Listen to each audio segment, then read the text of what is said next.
নমস্কার সবাইকে আমার নতুন একটা রেসিপিতে আপনাদের সবাইকে স্বাগত। আপনারা কিরকম আছেন জানাবেন। আমি ভালো আছি। আমি আজকে বানাচ্ছি দই কাতলা রেসিপি। আপনারা দেখতে থাকুন, আশা করি আপনাদেরও খুব ভালো লাগবে। তো আমি প্রথমে মাছগুলোকে ভালো করে ধুয়ে নুন হলুদ মাখিয়ে নিয়েছি। এবার আমি কড়াইতে তেল গরম হয়ে গেলে মাছগুলো ছেড়ে দিয়েছি। মাছগুলো কিন্তু খুব বেশি ভাজা হবে না, আমি জাস্ট হালকা করে একটু ভেজে নেব। এই দই কাতলার রেসিপিটা আমার একটা ভাই অনেক দিন ধরে বলেছে আমাকে রেসিপিটা দেখাবার জন্য, কিন্তু আমাদের যেহেতু শ্রাবণ মাসটা নিরামিষ চলছিল, তাই আমি দেখাতে পারিনি। কিউট বাবলু কি দুনিয়া, বাবলু ভাই আমাকে এই রেসিপিটা দেখাতে বলেছিল। একটু দেরি হয়ে গেল ভাই দেখাতে। আমি কিন্তু এরকম হালকা করেই ভেজে নেব। ভাজা হয়ে গেছে, এবারে মাছগুলো তুলে নিচ্ছি। আমি এখানে 4 পিস মাছ নিয়েছি। আর এখানে আমি কিছু মশলা বেটে নেব। আমি এখানে নিয়েছি পোস্ত আর চালমগজ। আপনারা চালমগজের জায়গায় কিন্তু কাজু বাদামও নিতে পারেন। তো আমি কাজু বাদাম দেইনি, আমি এখানে চালমগজ নিয়েছি। ওগুলোকে ভালো করে পেস্ট করে নেব। আর আমি এখানে নিয়েছি 100 গ্রাম টক দই। টক দইটাকে ভালো করে ফেটিয়ে নিচ্ছি। দই কাতলার রেসিপি অনেকে অনেক রকমভাবে ট্রাই করেন। আমি যেরকমভাবে করলাম সেটাই আপনাদের সঙ্গে শেয়ার করলাম। আর এতে কিন্তু গ্রেভিটা অনেক সুন্দর হবে, অনেকটা গাঢ় হবে। তো দইটা ফাটিয়ে নিয়েছি। আপনারাও যদি কোনো রেসিপি দেখতে চান অবশ্যই আমাকে জানাবেন, আমি দেখাবার চেষ্টা করব। আর তোমরা কে কিরকম ভাবে দই কাতলা রেসিপি বানাও সেটা আমার সঙ্গে শেয়ার করো। আমি এবারে কড়াইতে তেল দিয়ে দিয়েছি। তেলটা গরম হলে দিয়ে দেব পেঁয়াজ কুচি।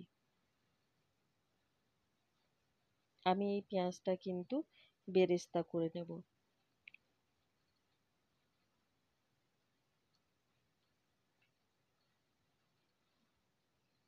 আপনারাও অবশ্যই একবার বাড়িতে ট্রাই করবেন, আশা করি আপনাদেরও ভালো লাগবে। তো আমার পেঁয়াজটা বেরেস্তা হয়ে গেছে, এবার আমি নামিয়ে নিচ্ছি।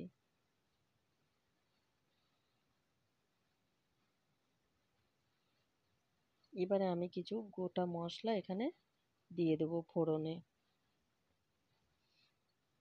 নিয়েছি আমি অল্প পরিমাণে একটু গোটা জিরে,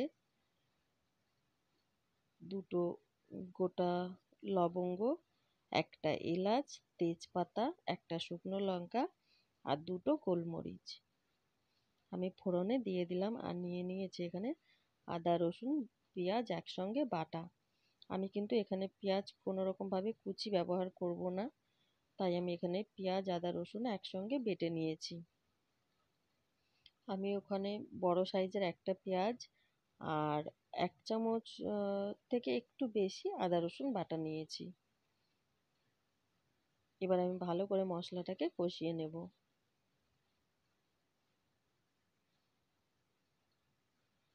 আমি এর মধ্যেই কিছু গুঁড়ো মশলা দিয়ে দিচ্ছি। এখানে কিন্তু বেশি পরিমাণে হলুদ দেওয়া যাবে না, তাহলে কালারটা ভালো আসবে না। আমি অল্প পরিমাণে হলুদ দেবো আর দেবো একটু জিরে গুঁড়ো। ওই 1/2 চামচ পরিমাণে দিয়েছি। 1/2 চামচের মতন হলুদ গুঁড়ো, 1/2 চামচ জিরে গুঁড়ো, 1/2 চামচ ধনে গুঁড়ো আর দিয়ে দেব 1 চামচ লঙ্কার গুঁড়ো। আমার চামচগুলো কিন্তু অনেকটাই ছোট, আপনারা যদি বড় চামচের দেন তাহলে 4 ভাগের 1 ভাগ দেবেন মশলাগুলো। দিয়ে এবারে আমি ভালো করে কিন্তু মশলাটাকে কষিয়ে নেব। দিয়ে দেবো স্বাদ মতো লবণ। আপনারা অবশ্যই লবণের স্বাদটা বুঝে দেবেন। আর এখানে আমি দেব একটু চিনি। যেহেতু টক দই দিয়েছি তাই চিনিটা না দিলে কিন্তু টেস্টটা ঠিক ব্যালেন্স হবে না। দিয়ে এবারে ভালো করে কষিয়ে নিচ্ছি।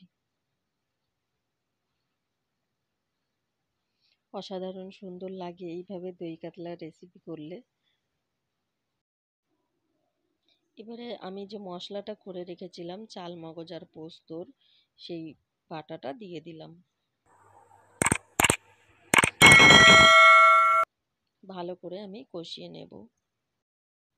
আর বরাবরের মতন বলবো, যদি আমার ভিডিওগুলো ভালো লাগে অবশ্যই একটা লাইক, কমেন্ট, শেয়ার, চ্যানেলটাকে সাবস্ক্রাইব করে আমার পাশে থাকবেন। নতুন পুরনো সকল বন্ধুদের অনেক অনেক অনেক ভালোবাসা। এইভাবে ভালোবেসে আমার পাশে থেকে আমাকে সাপোর্ট করার জন্য আমিও আপনাদের পাশে আছি, থাকবো। আমি ওই 5 মিনিটের মতন মশলাটাকে ভালো করে কষিয়ে নিয়ে ফেটিয়ে রাখা টক দইটাকে দিয়ে দিলাম।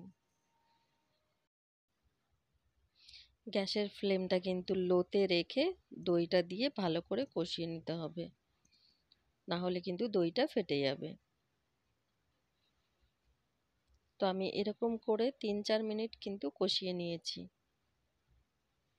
দেখুন তেলটা ছেড়ে উঠেছে।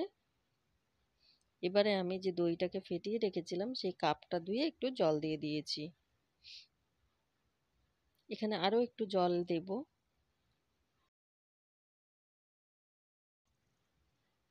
আমার ক্যামেরা স্ট্যান্ডটা না ভেঙে গেছে, এই জন্য আমাকে হাতে ধরে করতে হচ্ছে, ক্যামেরাটা একটু নড়ছে। তো আপনারা একটু বুঝে নেবেন আর কি। তো আমি জল দিয়ে দিয়েছিলাম পরিমাণ মতো, যেহেতু এটা বেশি ঝোল করব না, মাখা মাখা টাইপের হবে, তাই আমি জলটা কিন্তু কম পরিমাণেই দিয়েছি। এবার ঝোলটা ফুটে উঠেছে, তারপরে আমি মাছগুলো দিয়ে দিলাম। মাছগুলো দিয়ে 4-5 মিনিটের মতন ঢাকা দিয়ে রেখেছিলাম। তা একদম কিন্তু রেডি হয়ে গেছে। এবার আমি ওপর থেকে যে বেরেস্তাটা ভেজে রেখেছিলাম বেরেস্তাটা ছড়িয়ে দেব। এত সুন্দর একটা সেন্ট বেরিয়েছে, মানে বলার মতন না। তা একদম রেডি হয়ে গেছে। আমি কিন্তু এখানে একটু ঘি দিয়েছিলাম, ওটা দেখাতে ভুলে গেছি। একদম রেডি হয়ে গেছে। অবশ্যই কিন্তু আপনারা বাড়িতে একবার ট্রাই করবেন। অসাধারণ সুন্দর লাগে। যদি না ট্রাই করেন তাহলে কিন্তু মিস করে যাবেন। অপূর্ব একটা স্বাদ, অপূর্ব একটা গন্ধ। তাই অবশ্যই কিন্তু ট্রাই করবেন। সবাই সবার পাশে থাকবেন, সবাই সবাইকে ফুল সাপোর্ট করবেন, না হলে কিন্তু আমরা কেউ এগোতে পারবো না। এইভাবেই যেন আমরা সবাই একসঙ্গে এগিয়ে যেতে পারি। আপনারা অবশ্যই জানাবেন রেসিপিটা আমার কিরকম লাগলো। তো সবাই ভালো থাকবেন, সুস্থ থাকবেন, সাবধানে থাকবেন। দেখা হবে আবার নতুন একটা ভিডিওর সাথে। নতুন পুরনো সকল বন্ধুদের অনেক অনেক অনেক ভালোবাসা।